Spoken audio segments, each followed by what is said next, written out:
the H&K MP5. President Harrison Ford saved Air Force One from Russian terrorists with one.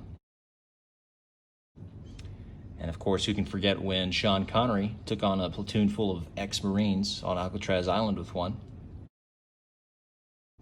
And now we get to take on paper targets with one. Of course, it's not an actual MP5, it's the civilian version, the SP5, but it's probably as close as we'll ever get to having a legit MP5 gun on the market. Gonna show you real quick how it comes from the factory. It comes in this really nice case. It is range ready. I mean, you get all kinds of pockets and a capability with this bag, so that was nice for them to include it. However, I don't know how much I'm paying for this bag, because in the overall price tag, I might not have minded for a simple just box if it saved me, $100 or whatever it would be. So we'll talk about price later. Either way, let's go ahead and get into this thing. Open it up. I don't have anything in those three front Velcro pockets, but you do have three of them right here. Really nice. You get buckles with them and Velcro. And then you open it up and you have your SP5 sitting here. Of course, mine's out of the bag already, but you have these Velcro straps to hold it down. You get your bag with your lock, your H&K sticker, manual. That's always nice. You get this tool. This tool is pretty important because it allows you to adjust your rear sight for elevation and windage. It also allows you to replace your rear sight, which I'm sure most of you, if you're purists like me, are going to want to do.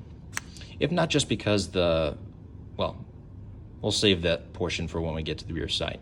However, just know that's what that's for. I'll set that aside. The rear cap that's on there when you get it is this thing.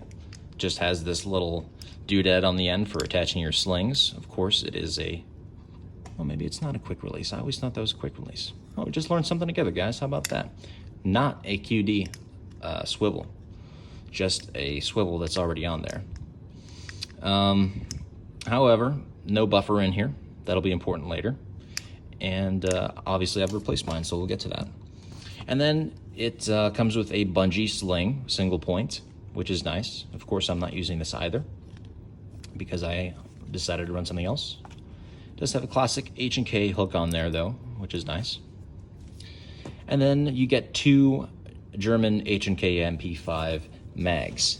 Okay. And there it is, the H&K SP5. Man, I was excited when I heard this was coming out. I didn't care that it wasn't coming with a brace. I didn't care that it was coming with castle sights instead of classic diopter. I didn't care because I knew those things were fixable, but we were finally going to have an almost legit MP5 without the fun switch from H&K. That was crazy to me. I didn't think we'd ever see that. So I got lucky and one popped up in my local FFL. And so here it is. Let's go ahead and talk about it, show you that it is clear though, unloaded Die Hard inspired magazine there. And nothing in the chamber. All right, so let's start at the back. This brace, like I said, it did not come with the gun from the factory. H&K just has that end cap on there that we talked about earlier, and their end cap doesn't have a buffer. This one came with SP Tactical with a buffer on it. That made the installation process kind of a pain in the ass, I'm not gonna lie. Maybe you've already seen Alabama Arsenal's video on his SP5, but he had a similar issue that I did. And I'll go ahead and drop a picture in right now and show you the adjustment I had to make. All right, so you probably saw that I had to cut out a hole there on the buffer itself from the inside of this end cap here. And that's because that portion of the buffer there was, it was kind of hitting on something when I was trying to install this brace. When I first got it, I was sitting there just trying to jam this thing onto the gun here, but it just would not go. Finally, I took it out, looked at it, and saw, yeah, something's definitely getting in the way, that buffer's getting in the way of something. So cut out that small portion where it seemed to be an issue, tried it again, and still no go. So now I was curious, I couldn't figure it out. I went online, and somebody who was having a similar issue as me recommended that you remove one of the hex screws. And so I did that. I removed the lower left hex screw, picture here. And now slid it on, fit like a glove, no issues. Now I'm assuming that hex screw is what's holding in, or at least one of the screws, which is holding in the adjustment tab right here. And there's 3 other hex screws there holding this thing in. And I think they're enough because it still seems pretty normal. This right here is how you adjust your brace. You kind of push it into the left there, and that allows it to slide back and forth. It locks in place there. So yeah, the adjustment tab seems still holding up pretty well. And trust me, I've been collapsing and uncollapsing this thing every 5 minutes. So I think we're gonna be good to go with just the 3 hex screws. But I'll certainly let you guys know if an issue pops up later. Either way, the brace is finally on there. It looks great, works great, has 3 positions.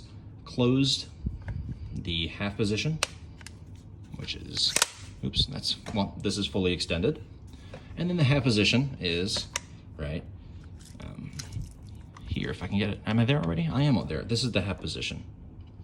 So yeah, it glides back and forth pretty smoothly, but I can't do it as easy here without knocking over my camera.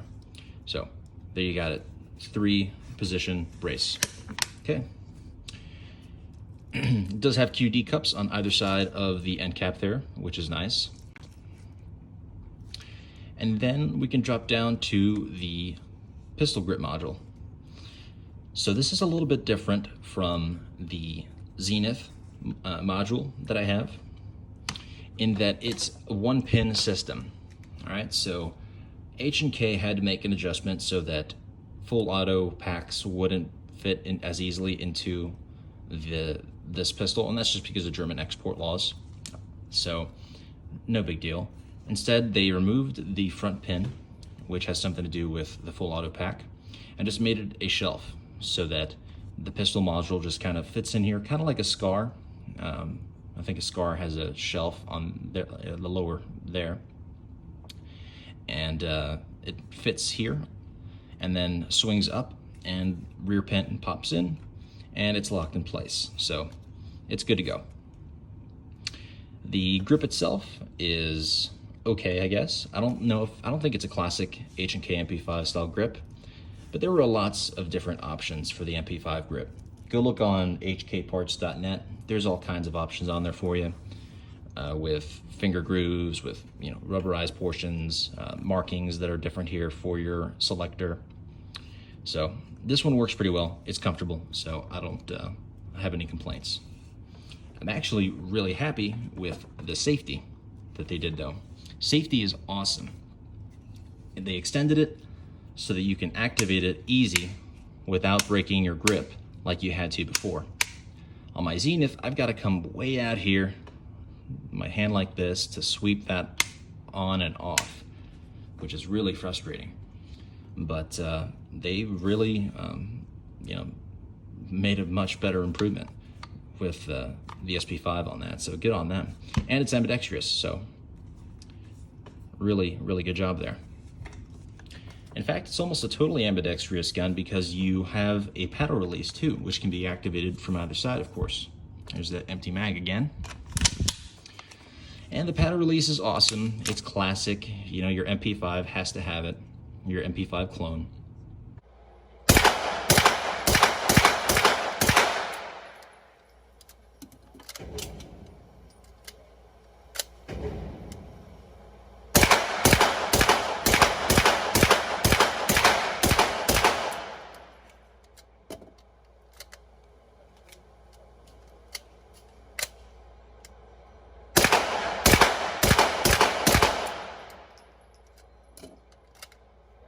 I think H&K really messed up when they didn't have it on their SP5K series. So they remedied that, got approval and permission to include that in this model, which is nice. If you're crazy and somehow have some freakishly long fingers, you could of course use the button that I've never known anybody to use. It's on this side over here, and you've got to stretch way out here to push the button, and your mag pops out. So it's there for some reason you want to use it. All right, forward of that we have the heat shield here, classic heat shield, and it works pretty well. I think I put 250 rounds-ish through this guy at the range, my first visit with it, and I was cool the entire time. Didn't have any issues as far as comfort with this getting hot. No, it was perfect the entire time. And while I'm talking about it, 250 rounds-ish, no issues. And guys, I'm talking FMJs, round nose, and hollow points. That really took me by surprise. I was expecting malfunctions because, you know, MP5s not having traditional feed ramps have been known to not feed hollow points so well, at least in the things that I've read, and in my experience too. My Zenith has always struggled, at least in the first, so far, 700 rounds with hollow points. I ran Gold Dot, Hornady, the Hornady critical defense rounds. I ran 6 hour hollow points, all kinds of hollow points through this thing. It just ate them up. Not one malfunction at all through my 250, 300 rounds of testing. Of course, that's not a huge number. I'm definitely going to keep shooting this thing, and I'll report back if that changes. But just so you know, so far, I've been really impressed. And then, of course, the other H&K MP5 staple, you have the tri-lug and 1/2 by 28 thread there. Really nice. I've been running the Omega 9K on there, which looks nice and works quite well. I didn't get the chance to run subs through it. I haven't been able to find any lately, but you know, worked pretty well with the supers. It looks pretty sharp too, if I do say so myself. But this isn't about the Omega 9K, so I'll set that aside. And then we could talk about, well, before the cocking handle, just to show you real quick the circle here that you get for attaching your H&K hooks. I'm running a Vickers 2-point sling right now, of course.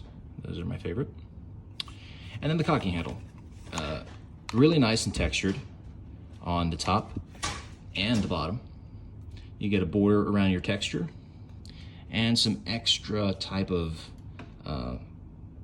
texture here along the front too. Really easy to grab onto, easy to manipulate.